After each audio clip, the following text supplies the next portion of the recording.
It's Monday night. We got about 45 minutes until Monday Night Football, and Adam Azer and Dan Schneier are at the game. And Heath, you wanted to talk about this because Azer and Dan have a nice little fun rivalry. What do you think it's like in person?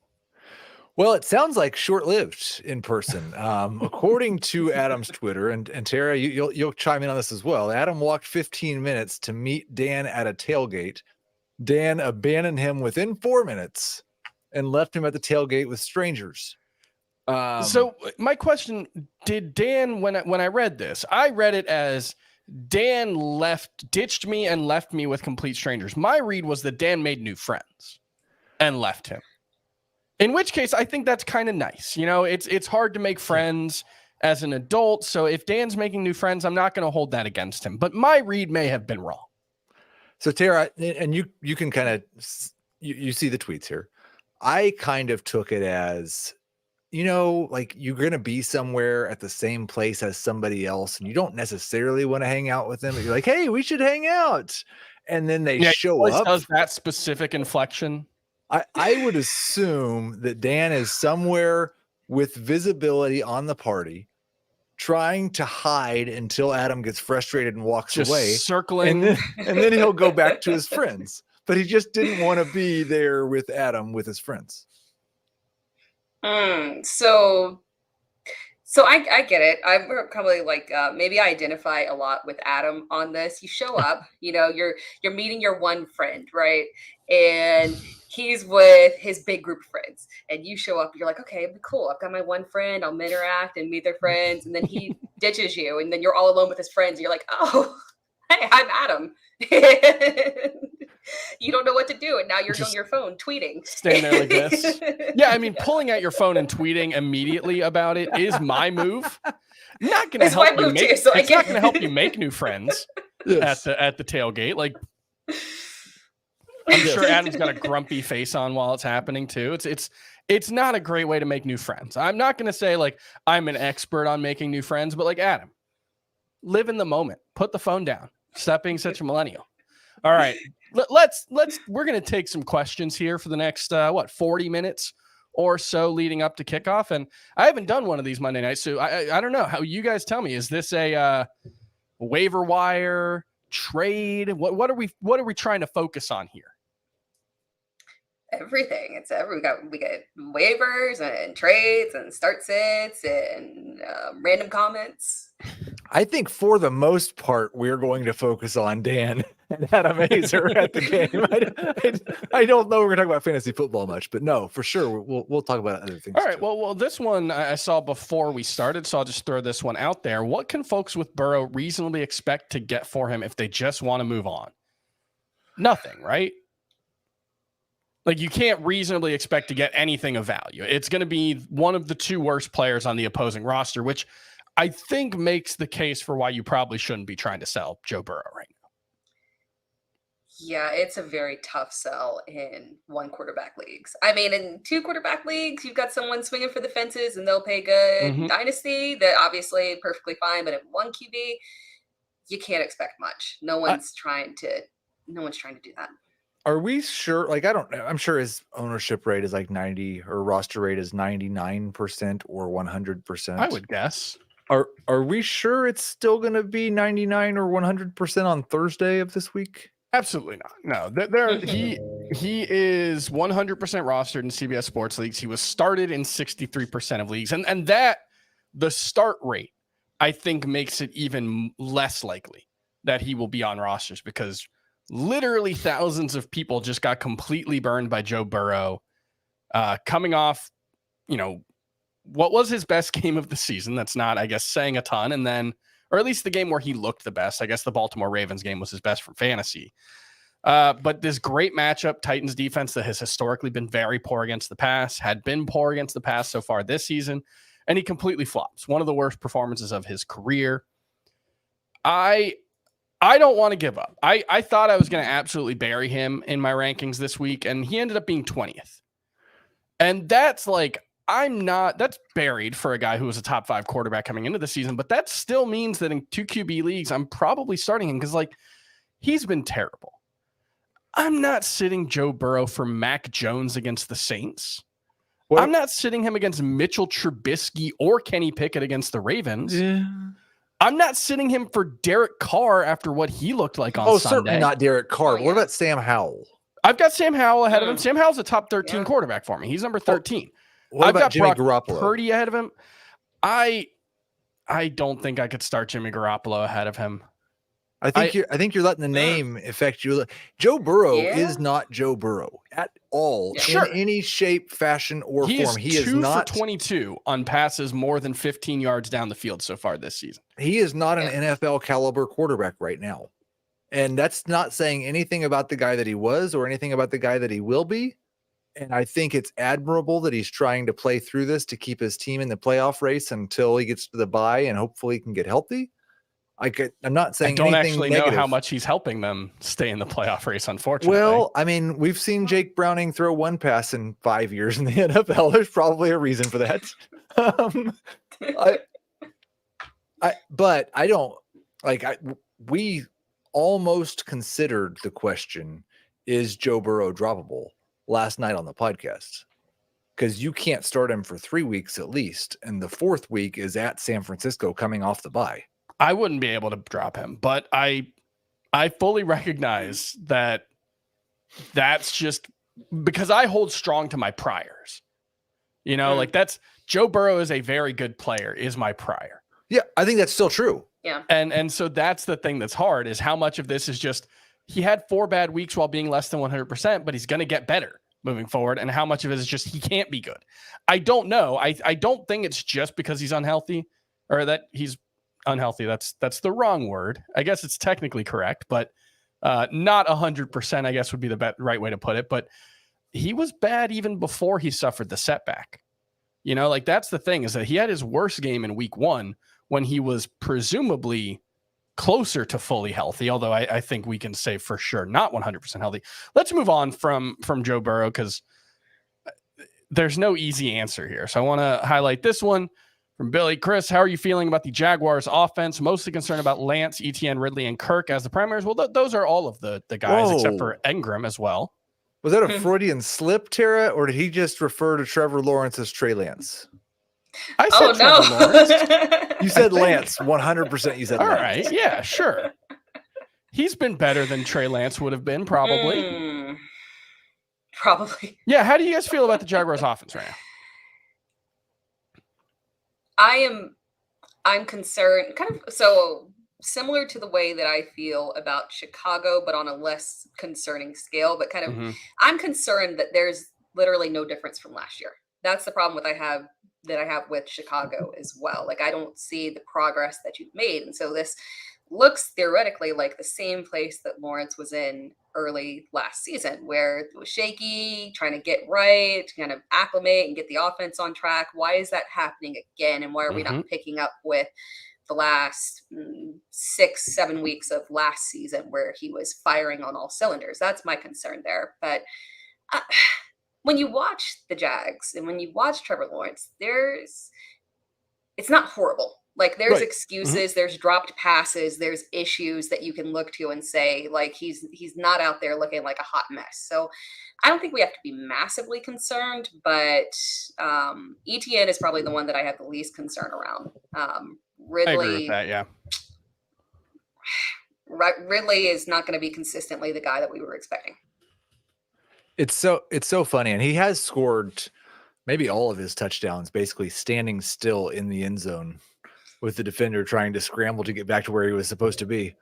But yeah, oddly enough, and we'll see how tonight's game goes, it might impact it. But as of right now, I don't have Trevor Lawrence as a top 12 quarterback in my rankings for next week. And we have 4 quarterbacks on a bye. It was basically, like you said, the last 6 or 7 weeks, Tara. And I think that's kind of the way that it's been perceived, but it was really more like a month. Yep. He had 5 really, really good games. And then there were 2 or 3 games at the end of the season where it was not the same thing at all. And otherwise, extremely, as the kids say, mid.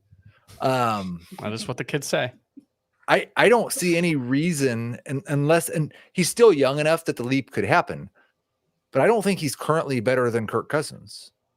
And no, I have Kirk Cousins ranked ahead of him. I mean, just like as a player.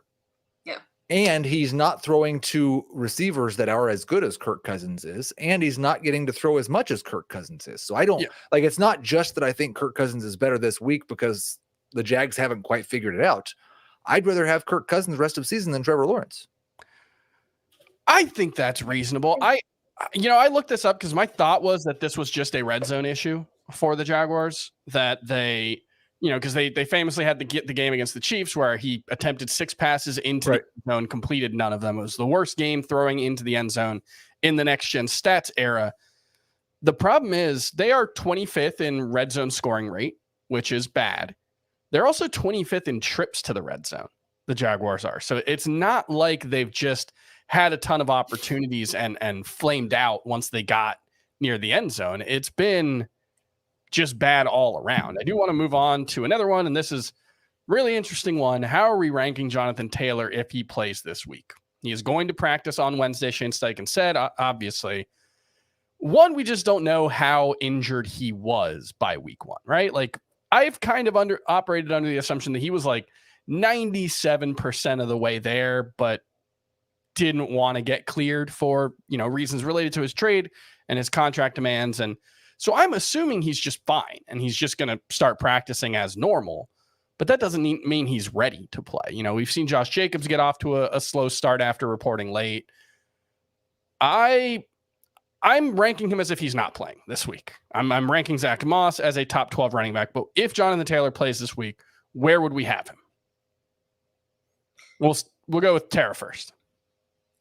I mean, given the way that kind of the mid RB2s are kind of performing right now, I think that's a reasonable place, having him around somewhere between 18 and 17 and 22.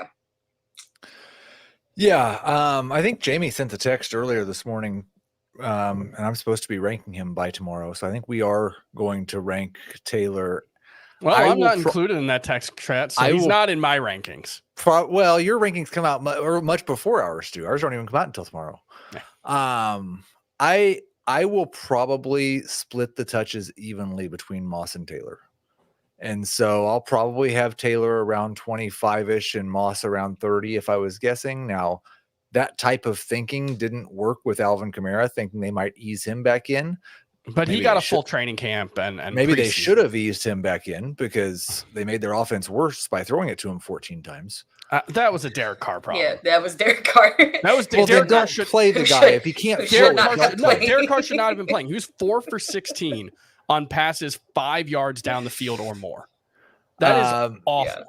So yeah, RB 25 for Taylor, RB 30 for Moss is a good guess.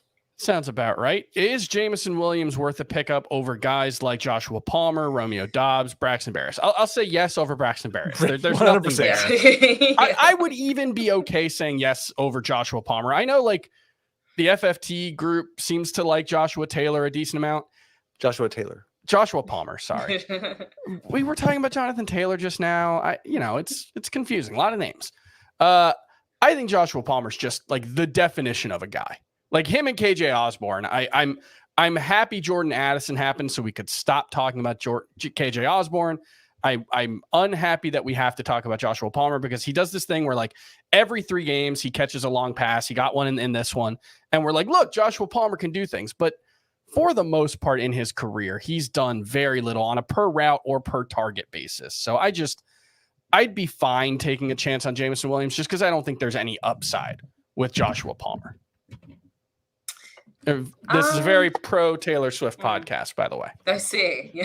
So somebody just said in the comments that I needed to add some Taylor Swift merch to the background. I thought, well, I've got some Taylor Swift merch right here. Let's add it. Sorry. That's great. It fits perfectly. I think more highly of Joshua Palmer. So I guess I'm on the FFT love train of Joshua Palmer. Definitely was last year. But I'm very skeptical of Jameson Williams, and it's not him. It's Dan Campbell. I feel like he literally came out and telegraphed and told us that this is, hey, you probably can expect him to be Jahmyr Gibbs light. I think he just given us a heads up, so we're not mad, and we can't say you told us he was going to be. No, he's let us know that he's going to be eased in. I got it back because you got to remember he had the hamstring injury. Yep. He missed a significant part of training camp. Again, I feel like we're just getting a reboot of last year, unfortunately. Yeah, he said he's not going to play 60 plays in his return. The quote, if he does play, he can't play 60 plays. That's not smart, so we can't do that to him. Every week, we just got to get a little better. He just needs to get a little better, and we'll take it from there. That was the expectations. So now let's just recap, because and I say this all the time because I feel like everybody else just ignores it. He played 6 games last year. He was an NFL player on an NFL team, 60 plays. Technically correct. He never played more than 18 plays. He caught one pass the entire. He was coming back from a torn ACL. In catch. fairness, he tore his ACL in January. It was a relatively quick recovery. Okay, so and this is my second question. And I think like 18 snaps is probably very similar to what we see this week at most. The only person on that list that I would drop is Braxton Berrios. I would not drop Dobbs or Palmer for him. Whose snaps is he taking? He's not taking Amon-Ra St. Brown off the field. Probably Khalif Raymond. Maybe Khalif Raymond. But not Josh Reynolds. Probably not good buddy Josh Reynolds. It depends. Look, it depends, right? If Jameson Williams is good, Josh Reynolds probably isn't an actual roadblock. It's just a question of, is Jameson Williams good? I think going back to Tara's point, this is the guy choosing to play Jamal Williams over DeAndre Swift, choosing to play David Montgomery over Jahmyr Gibbs. Dan Campbell is not a new shiny toy kind of guy. Like, he wants the old, reliable Oldsmobile that's going to get you from point A to point B with 5 seatbelts. Right. It's just a question of, can Jameson Williams show? Like, I guess the argument, the counter there would be like Marvin Mims has shown that I don't know if he's the best wide receiver in Denver, but he's clearly been the most dynamic this year. Right. And Sean Payton has just stubbornly refused to play him more. So I guess that would be the counter. Let's move on to another Jonathan Taylor question. Would you trade Puka Nacua for Jonathan Taylor? This is one that I think Puka Nacua can still be a top 15 wide receiver moving forward, even if Cooper Kupp plays the rest of the season, starting in week 5, because Cooper Kupp averaged 26.2 PPR points per game in 2021 in the first 9 games. Robert Woods was averaging 15.2 during that stretch. I feel like I had a memory of Robert Woods being really bad that year that Cooper Kupp really broke out. He was still really, really good. And so there is plenty of room in this offense with Matthew Stafford playing as well as he has for Puka Nacua to still be a top 15, top 20 wide receiver. I don't think I could move him for anything less than top 12 wide receiver value right now, because there's also a chance that Cooper Kupp just gets hurt and doesn't play again. Like, that's still a possibility. We've already seen it happen. So I think Puka Nacua has to be ranked as a top 12 wide receiver in trade values. I think he's got to be, you're talking about top 12 running back as well. Is Jonathan Taylor valued that way right now? I have a tough time with it because their line has been like, I'm confident that if Jonathan Taylor gets in there, he can get the production on the ground. What I'm concerned about is the touchdowns. Zach Moss has looked fantastic. The touchdowns have not come in combination with Anthony Richardson. Now, granted, that's a small sample size, but I just get concerned that I think that Puka for Jonathan Taylor is a fair trade if it's Jonathan Taylor in the context of what we would expect him to be. But I get concerned that the touchdowns are not going to be there, and therefore it is a shaky trade. I love this trade because it takes an enormous amount of gumption to make it for either person. Either way, yeah. Yeah, like you could be just getting destroyed. Or you could win this. This could be a league-winning trade. Or it could be great for everybody. Hopefully it is. I think if you're stacked at wide receiver and your running back stink, this is a good way to shoot the moon. All right. Scale of 1 to 5. Fire up the worryometer. How worried should this person be about his opponent needing 17 points from DK Metcalf?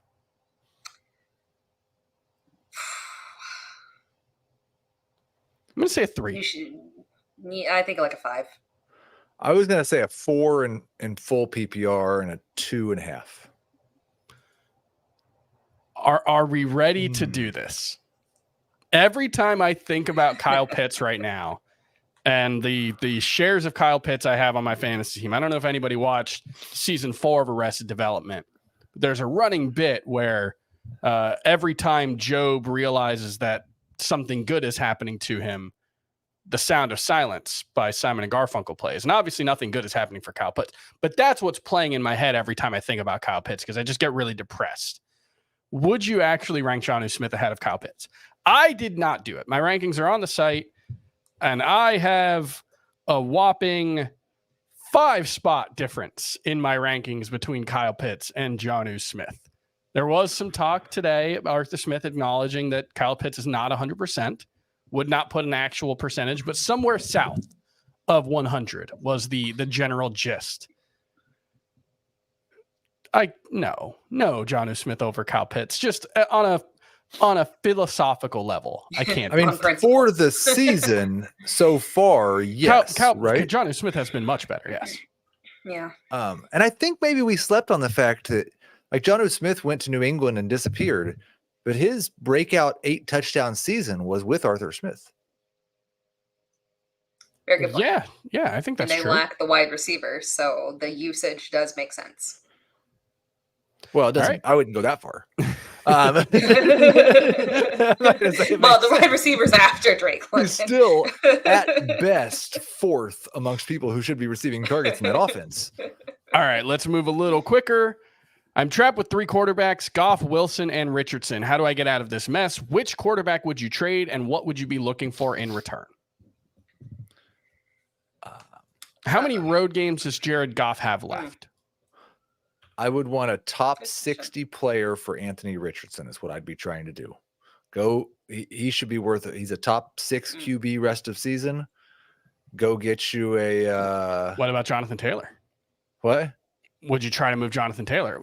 Try to move him for Jonathan Taylor? If I could get Jonathan Taylor for Richardson, I'd be very happy to do that. I'll play Goff on his home games, and I'll play Wilson the rest of the time. I think Russ is back.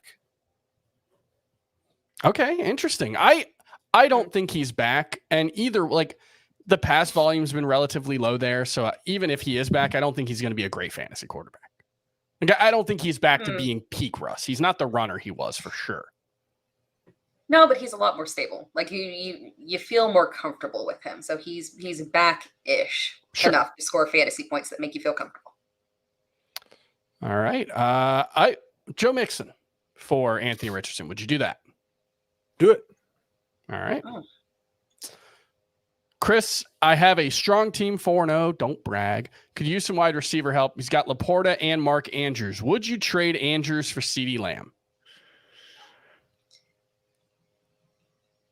I would shoot for something similar to CeeDee Lamb, but different. Just because I like a CD, like one spot below CeeDee Lamb is fine. Because I think that the offense, the way the Dallas offense is operating, is exactly how McCarthy wants it to operate. I don't think it's going to deviate. We've had one strong game from CeeDee Lamb, and the rest has been it's been average. And I think we're just going to continue to get a lot of that. So you've got the right track. CeeDee Lamb is the type of player you just need to pivot one over. I would be more likely personally to try to trade Sam Laporta for maybe a high-end wide receiver 3 as opposed to Andrews for a borderline number 1. Because as great as Sam Laporta's looked, and I agree with elevating him, I think he's a top 7 tight end for me this week, he's still a rookie tight end who could disappear at any moment. Would you trade him for George Pickens? Yeah, I would do that. Garrett Wilson. For sure. DeAndre Hopkins. Yeah. Christian Watson. That's the cutoff. Yeah. I would take that risk. I take that risk. I don't have a great deal of confidence in Christian Watson. I think that's perfectly reasonable. Yeah. Here's another question. Is it time to rank Joshua Dobbs? I mean, look, we've been ranking him. I publish a top 32 at quarterback every week, except this week it's only 28. And he has been in there every single week this season. He's 17 for me this week. I would start Burrow, Joshua. right? I would start Joshua Dobbs over Joe Burrow this week. I would too. I would start him over Brock Purdy. I might start him over Russell Wilson against the Jets. What? That's the one that's back to back that I'm unsure of. That game is such a crapshoot. One of those teams I feel like is just going to murder the other one because they hate each other so much. Do you really think the Broncos are going to blow anyone out? Have you seen anything from the Broncos to suggest they're blowing anyone out? What? Because they came back from a 3-score deficit against the Bears? They've put up some big numbers. The Bears are not a football team. The Bears are an exercise in depression. Speaking of the Jets, but that tells you everything you need to know about their defense, though. So I'm afraid nobody will ask this. So just in case nobody does. Speaking of the Jets, I am trying to buy Breece Hall this week. I think that's fair. Yeah, they can't keep this nonsense up much longer. It's going to have to it's time to increase his touches a little bit, and then we'll increase his touches Dan Campbell can keep his nonsense up. Dan Campbell is winning and succeeding. Arthur Smith went 7-10 and came into the season full nonsense, ready to go, baby. Yes, he is nonstop nonsense. All right, continue to start Mostert. I feel like the vibes around Mostert are very poor right now. Yeah, he fumbled yesterday. He had a costly fumble. He fumbled twice. Yep. And it's not like Devon A-Chain dominated playing time. I don't necessarily maybe they will, but I don't think Raheem Mostert's just going away. Maybe I'm wrong. They're both top 12 running backs this week. Ooh. I don't have them both as top 12. I've got them both as top 16. So I guess that's not that far off. I guess if you're ranking Jonathan Taylor, I could see it because then you move everybody else up. But yeah, maybe. I wouldn't do it, but I could see it. All right. Would you trade? Oh, sorry. Clicked the wrong one. Oh, I'm sorry. Ban that. What's going on with Calvin Ridley? We talked about that a little bit, but we talked about the Jaguars offense. Do we think, is Calvin Ridley just a wide receiver 2 moving forward? Yes. I don't think that he can overcome conceptually what the Jags offense wants to do. It happened last year. The wide receiver 1 would bounce back and forth between Christian Kirk and Zay Jones, and even Evan. And Evan Ingram, and Calvin Ridley's third on the team right now in targets. Yeah. I think his time will come again, but it's not going to be consistent. He's probably 4th on the team in targets if you just take away the first half of the first game when he had, I think, 8 of them. That's what I'm saying. You said, is he just a number 2? As if is he even a number 2? Right. Is the question for Heath, I guess. 3 games yardage totals 32, 40, and 38. He has 1 game with more than 40 receiving yards this season. It's been bad.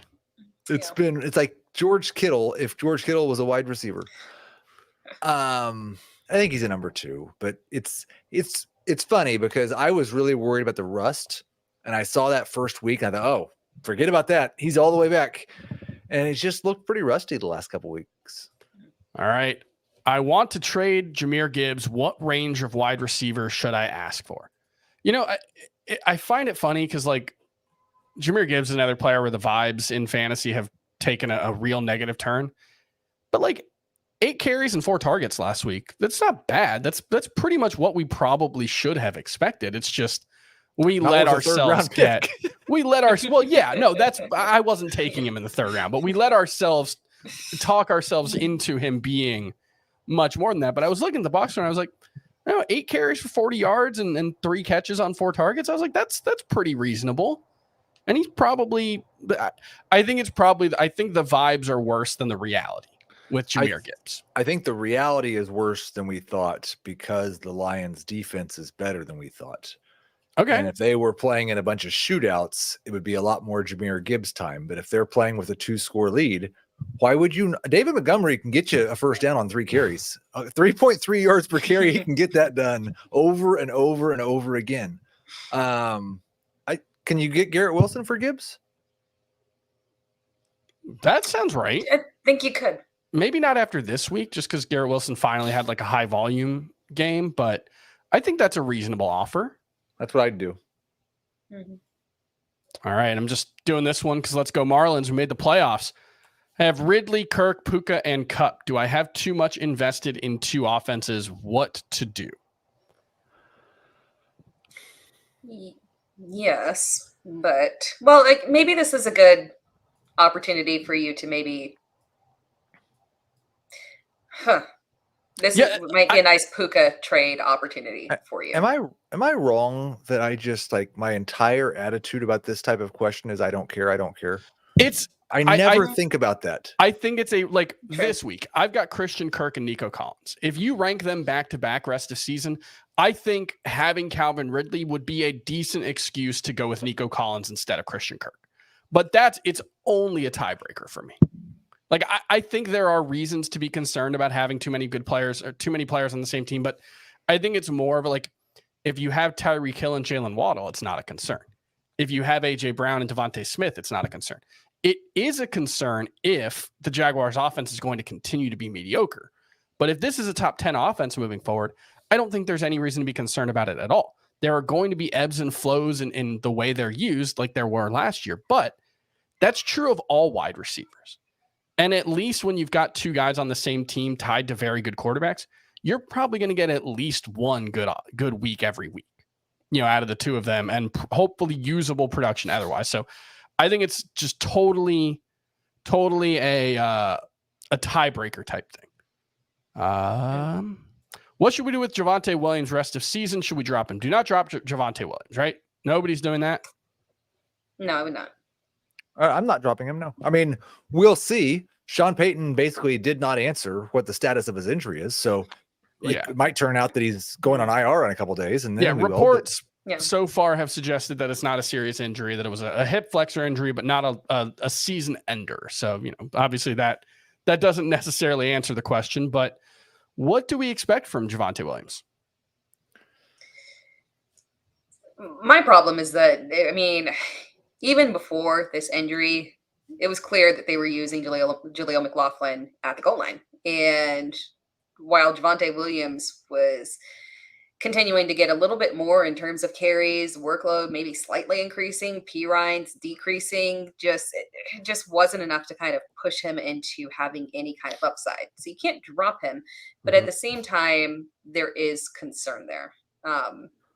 You got to hold him. You can't trade him.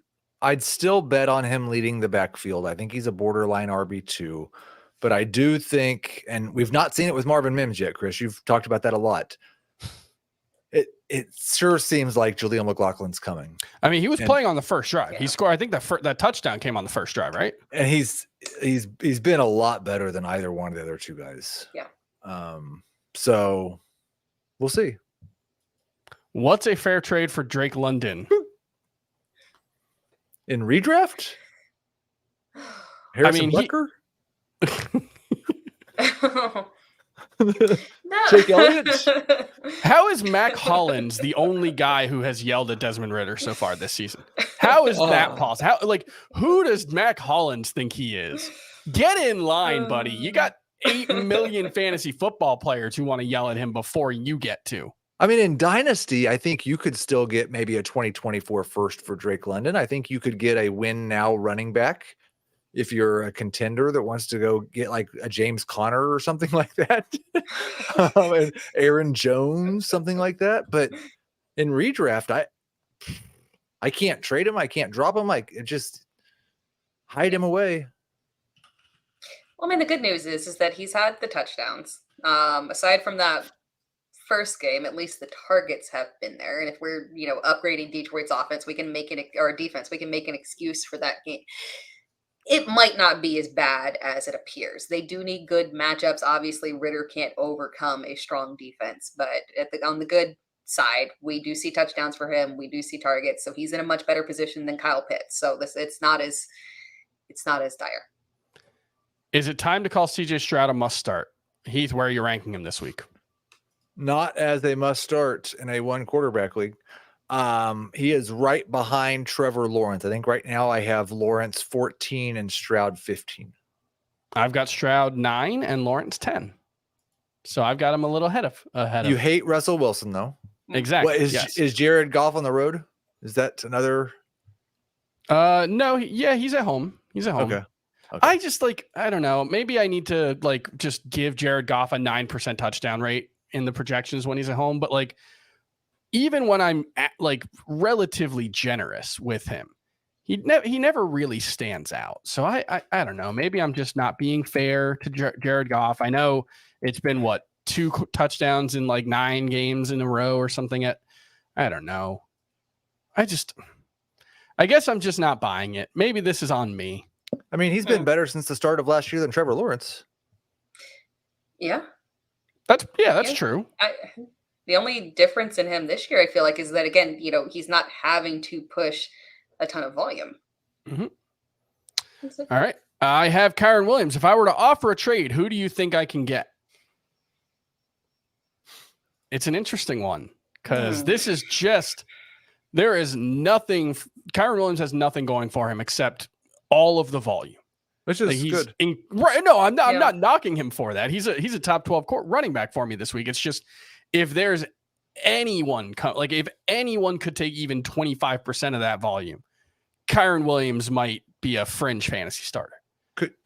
So there's no room in I feel like it's the perfect trap back profile, except he's getting a bunch of targets, he's getting the goal line work. So it's I think he's all the things that are not a trap. Right, exactly. But in terms of it's the fact that he's just not a good player. I think the fact that he's not efficient, he's not going to make big plays. It's just Tara said him right. He's being too hard on Kyren Williams. He is. You're looking at this as if he is running in Philadelphia. You got to look at this as him running behind the LA Rams offensive line that they have that Sean McVay has clearly patchwork figured out how to adjust the offense to get around and the quick passes and everything. So it's not, I don't look at his yards per carry and think that he's a terrible back. I think anyone would have those yards per carry in the context of that offensive line. It's not just the yards per carry. It's 5th round pick, 194-pound back who ran a 4.65 at the combine. That is a profile that, generally speaking, we would say this is not an especially talented player. So who are you trading him for, Chris? Just to answer the question. Well, I'm asking the questions. I would be looking you're kidding. I like a buy low on Jalen Waddle. That I think a high end wide receiver too. It's so is hilarious. What I would be this targeting. Is the thing that casual fantasy football players and football fans who are non-fantasy football players love. Why? Because I was just oh, he's terrible. Roast us for. And I rightly so. I enjoy it. It's the guy who scored 6 touchdowns. This guy sucks. How can we get rid of him? Go get that wide receiver who has 4 catches in every game this year and maybe 50 yards once. That guy is a much better idea than the guy scoring all the touchdowns and touching the ball 25 times a game. No, I mostly agree with you. I was aiming higher though. I wonder if you could get Cooper Kupp. Sure. Yeah. Maybe there's a buy low window on Chris Olave. What's the meme? I think so. That thing that you like, here's why it's bad. That's what we do with every good fantasy football player. I mean, I just did the thing that I hate, which is the person who tries to talk you into a trade by telling you why the player that they're giving up is amazing and why the player they're trading for is terrible. So I just did that for everybody. Trade away Ridley for Pacheco. I would not do that. Pacheco has been better than I expected so far, but last week was still really his only very good game in his career. Nobody's doing this, right, Tara? No, I wouldn't. And I'm pro Pacheco, so we're all on the same side. Believe it or not, Pacheco is a set it and forget it RB2. Schedule is really good. This week he is. Rest of season he's not. I have Pat Freiermuth and Jake Ferguson. Drop Ferguson for Everett or Musgrave. I don't think Freiermuth might not play this week. So why wouldn't you start Ferguson this week? Yeah. Did have his best game. Let's see. Got I a think you should couple start more first. minutes. Is Trubisky bad news for Deontay Johnson, who is, I think, eligible to come off the IR this week, but I don't know if he's going to. Would you try to sell Deontay Johnson before he comes back? No. I feel like Trubisky and Deontay Johnson went well together. I think the offense is bad for everybody in it, no matter who the quarterback is. But I don't think Kenny Pickett's necessarily a better passer than Mitchell Trubisky. No, when I moved Mitchell Trubisky into my projections, I basically just didn't change anything. I just wrote a new name in, but didn't change any of the projected stats. I changed. I made it. Mitchell Trubisky has been a more efficient passer than Kenny Pickett, so I upgraded him. Not in Pittsburgh. He's been worse. Grade the trade: Rachaad White and Jamar Chase for Bijan. I don't think I would do Chase for Bijan still. I don't know. Maybe I'm sticking too much to my preseason prior there. I would not have done this because of the other wide receivers being Kirk, DJ Moore, and Dobbs. Because none of them realistically have top 12 upside. That is the problem.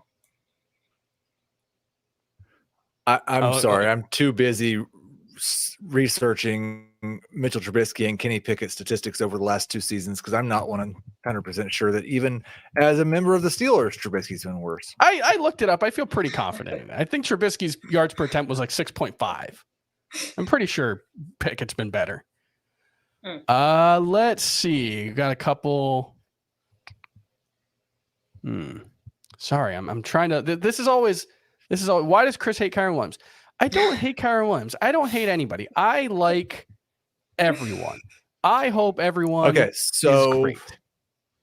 So by yards per attempt, Mitchell Trubisky's at 6.9 in Pittsburgh. That's almost that's 10% better than Kenny Pickett. Touchdown rate, Trubisky 2.2, Pickett 2.1. Quarterback rating, Trubisky 80.7, Pickett 76.6. I don't think there's anything that Kenny Pickett's been better than Mitchell Trubisky at. All right, here's one. We'll bookend the show with this one. Got a trade offer, CJ Stroud for Joe Burrow. 4-0 and been starting Goff. Picked up CJ Stroud last week off waivers. You accept that trade, right? I know we're all down on Joe Burrow, and rightly so. You accept that trade, right? Because you're 4-0, because you have Goff to start for the next 3 weeks, you accept the trade. But if you're saying, I have to start right this second today and bet who is going to score more fantasy points through week 17, I am not certain that I would say Joe Burrow. I agree with that.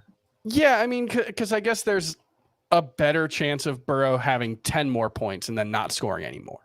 Right? Like that would be my biggest concern. I do think like Stroud's been awesome. I've been really impressed by how he's played, but like there will probably be like Cam Newton wasn't as good his entire rookie season as he was his first 4 games, you know? Yeah. I feel that, but I don't know. I mean, I feel like he's a different kind of rookie quarterback because he's hitting on everything that he was excellent at, and he brings the right skill set to the NFL to thrive as a rookie. So I do think it sticks. I just think that, I mean, Stroud might be 50 points ahead of him by the time Burrow gets healthy. That's fair. All right, that's going to do it for the FFT Q&A stream on our Monday night. Kickoff between the Giants and Seahawks about to happen. We'll have a full breakdown of the waiver wire on tomorrow's FFT show. I'll break down the Monday night game on FFT in 5, so make sure you tune in for that. We'll see you next time. Thanks for watching.